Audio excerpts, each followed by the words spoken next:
Hey everyone, welcome back. Today, we're bringing you an Ivara video. It's been a long time since she's featured on my channel. Mostly Eidolon Navigator memes or Artemis Bow to pop limbs. But what about if you want to bring her Artemis Bow to endurance?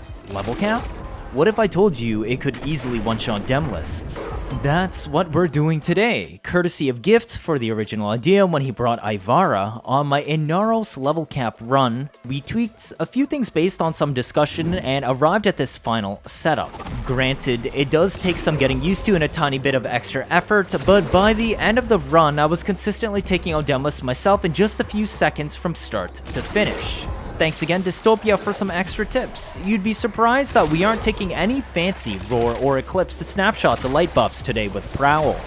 Demolysts have an interesting damage reduction formula. They have a non-linear flat damage reduction, a scaling with your snapshotted DPS that scales from 20% all the way up to 92. You can't do anything about this usually, and because we are looking to kill Demolysts fast and one shot here, realistically, we will always be facing 92% damage reduction.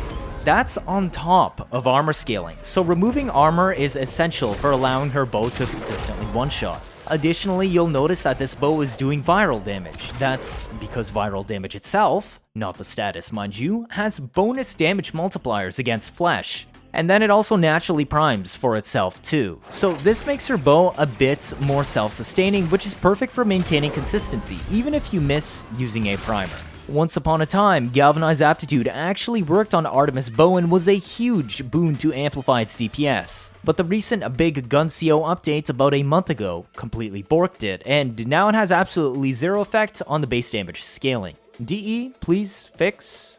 Instead, we're gonna look at a different mechanic today. Let's look at that Ivara. She doesn't look that out of the ordinary. Low duration, high efficiency at 190. Similar to a Navigator build, which uses uncapped efficiency stats for the active drain. But wait, we actually subsumed off Navigator. This is Xata's Whisper.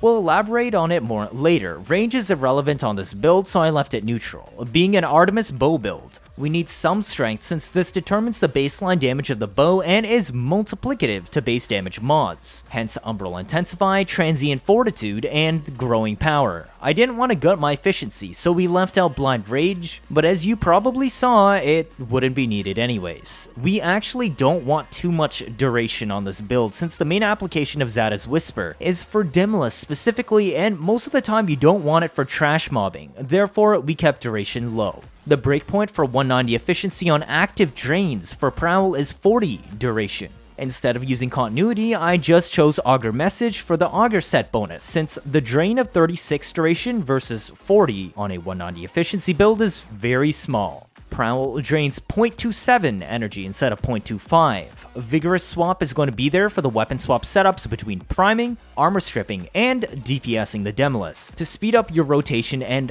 bonus damage. Arcane Rage because we're aiming for headshots, and the innate multi-shot in Artemis Bow should make this very easy to activate. Energize since you can't get energy back from Xeneric while in Prowl. Prime Sure-Footed is pretty handy, especially because Revived Sentinels are not automatically put in Prowl if you are, so the aggro can cause unexpected knockdowns and staggers. A Rolling Guard if you still lose shields while in Viz, for shield gate regen safety, and this is a big one.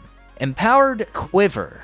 It's a little annoying to use, but honestly it's a massive DPS increase. You could alternatively run Blind Rage, but then energy drain problems. Empowered Quiver on this build gives 199% crit damage when you're standing on your dash wire arrow, which literally doubles the DPS of your bow with just one mod. Prowl is the last key to the puzzle because not only does it make you invisible, but also increases headshot damage by a 1.8 times multiplier on this build. This is in addition to the standard 2x, so you will be doing 2.8 times damage as a baseline headshot modifier.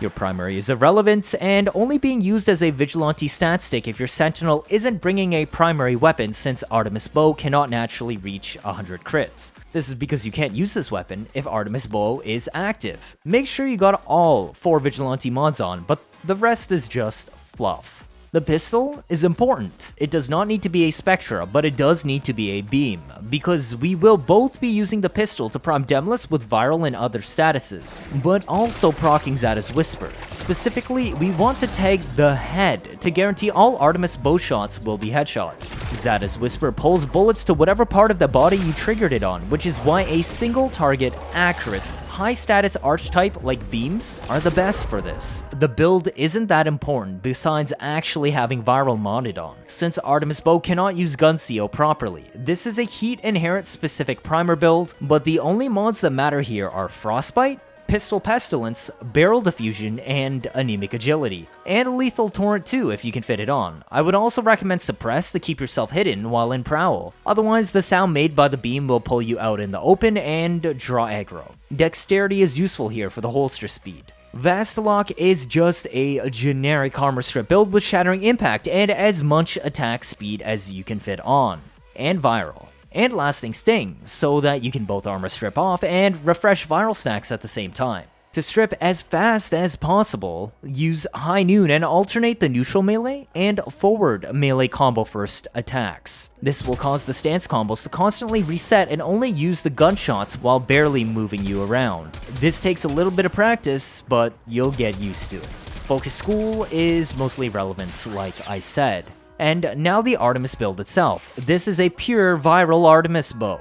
No slash. We don't really need it to kill everything, although it is excessively strong to the point that trash mobs will die to raw damage anyways until you push for level 9999. And that's where swapping between Vastilok armor strip shots and Artemis Bow will come in handy, while also proccing Vigorous Swamp's damage buff. This is just built full crit and multi-shot with heavy base damage since weapon arcanes do not exist for exalted weapons. Now how does this work with Xata's Whisper?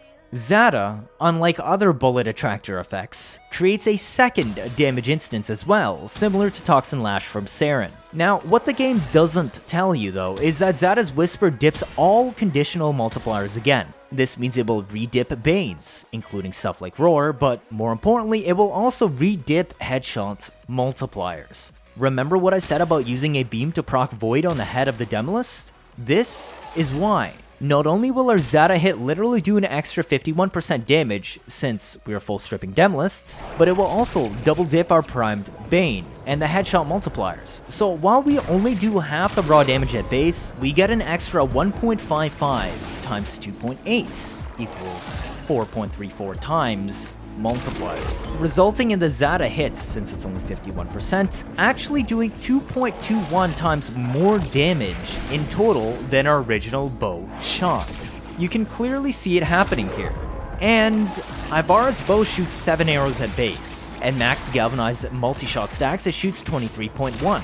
Normally, only 2 or 3 arrows will hit the Demolyst in the head because of the shot spread, but Xata's Whisper will also pull every single arrow in range to the point of origin, which is another reason why using a beam to proc headshot Xata is so important. Now we have 10 times more arrows landing as headshots, and we even get a bonus hit doing 2.21 times damage on every arrow. The final result is Artemis Bow doing roughly 30 times more damage per trigger pull when you activate Xata's Whisper on the demo, compared to, say, Roar or Eclipse. Add that in with viral stacks, and now you can see why we can reliably one-shot even level cap Demolysts and enemies. For regular enemies, when the levels get extremely high, you can prime them with a few shots of Vastilok to both strip some armor and proc viral before shooting them with the Artemis Bow to maintain your galvanized multi-shot stacks. I could do it pretty reliably to consistently upkeep max DPS against level 9999 Demolysts when I encountered them. Just beware of energy drain conduit effects, since everything relies on your abilities. All your buffs, and even your exalted weapon, require energy to DPS. Use your energy pads wisely, especially because they don't work when you're in Prowl. Move fast, kill fast. Companion. You could bring Jin, which doesn't have the permanently disappearing bug Panzer seems to always proc at some point during endurance runs, and still to this day I don't know how it happens. But Jin means you can bring a Prisma Burst Laser with double Auger Mons to help the set bonus if you can't fit it on your pistol. Just be careful, because while Jhin has infinite lives due to Reawaken and the Forever Radar is helpful for hunting down Demolists, as I mentioned, if it respawns while you're in Prowl, it will not be hidden and will draw aggro to you until you manually re-prowl. This can get you killed if you aren't careful, since enemies will shoot at Jhin even if you are invisible, since it isn't. The Operator Arcanes are pretty self-explanatory. Magus Lockdown to hold Demolysts in place, and for a config that uses this much setup and relies on dash wire as part of the core build, it makes it a million times easier to DPS while also extending the kill window. Demolists do build resistance to its effects though after multiple lockdowns, so use it wisely. You could skip dash wire if you want and fill it up with another mod, just know you're losing half your damage by not using it. And the other arcane, I usually just use Magus Elevate to alleviate any chip damage over time by restoring 300 health almost every single time you go into Operator and back. And there you go, the one Artemis Bow setup to rule them all. If you want to take out the Demolyst safe and sound, this is the way to go. Also, if you haven't seen my community post yesterday, we got a big events coming up. We are collabing with Gamers Outreach for a charity event on the weekend of March 26th and 27th. I'll be streaming alongside Akari and Depths. More details are coming in the future on what we will be doing, but I'll be sure to update you on the fine details over the next day or two. Make sure you join the Discord for all the information. If this is your first time watching, feel free to leave a like, or better yet, subscribe. Let me know your thoughts down in the comments. 79.5% of you are not subscribed. I'm trying my best to get you new information out always, as soon as possible. Like I've done with covering the new augments, Garuda's rework, and upcoming Angels of Zeramal. Stick around if you want to see interesting memes and builds on a nearly daily basis. Don't want to miss out on any of that, do you? That'll be it for this video. Thank you all for watching, and see you all next time.